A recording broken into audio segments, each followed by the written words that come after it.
T20 உலகக்கோப்பை தொடரில் நடைபெற்ற பரபரப்பான லீக் போட்டியில் 4 விக்கெட்டுகள் வித்தியாசத்தில் நெதர்லாந்தை தென்னாப்பிரிக்கா போராடி வென்றது.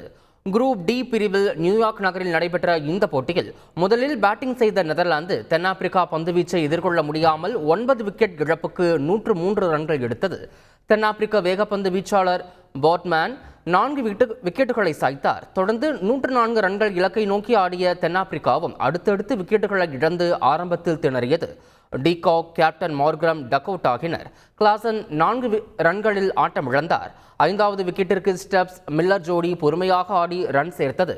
ஸ்டப்ஸ் 33 ரன்களுக்கு ஆட்டமிழந்த நிலையில் அரைச்சதம் அடித்த மில்லர் கடைசி வரை ஆட்டமிழக்காமல் தென்னாப்பிரிக்காவை வெற்றிக்கு அழைத்துச் சென்றார். 19வது ஓவரில் 6 விக்கெட் இழப்புக்கு 106 ரன்கள் எடுத்த தென்னாப்பிரிக்கா 4 விக்கெட்டுகள் வித்தியாசத்தில் வெற்றி பெற்றது. T20 உலகக்கோப்பை தொடரின் லீக் போட்டியில் இங்கிலாந்தை 36 ரன்கள் வித்தியாசத்தில் வீழ்த்தி ஆஸ்திரேலியா அபார வெற்றி பெற்றது. குரூப் பி பிரிவில் பார்படாஸில் நடைபெற்ற இப்போட்டியில் முதலில் பேட்டிங் செய்த ஆஸ்திரேலியா 7 விக்கெட் இழப்புக்கு 201 ரன்கள் குவித்தது. வார்னர், ஹெட் ஜோடி அதிரடி தொடக்கம் தந்தனர். அதிகபட்சமாக வார்னர் 39 ரன்களும் கேப்டன் மிச்சல் மார்ஷ் 35 ரன்களும் எடுத்தனர்.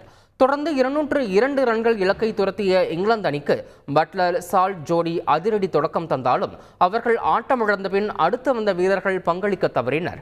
வில்ஜாக்ஸ், பர்ஸ்டோ சொற்ப ரன்களில் ஆட்டமிழந்தனர். மொயின் அலி 25 ரன்களும் புரூக் 20 ரன்களும் எடுத்த நிலையில் 20 ஓவர்கள் முடிவில் இங்கிலாந்து 6 விக்கெட் இழப்புக்கு 165 ரன்கள் மட்டும் எடுத்து தோல்வியடைந்தது. செய்திகளை உடனுக்குடன் தெரிந்து கொள்ள உடனே சப்ஸ்கிரைப் பண்ணுங்க.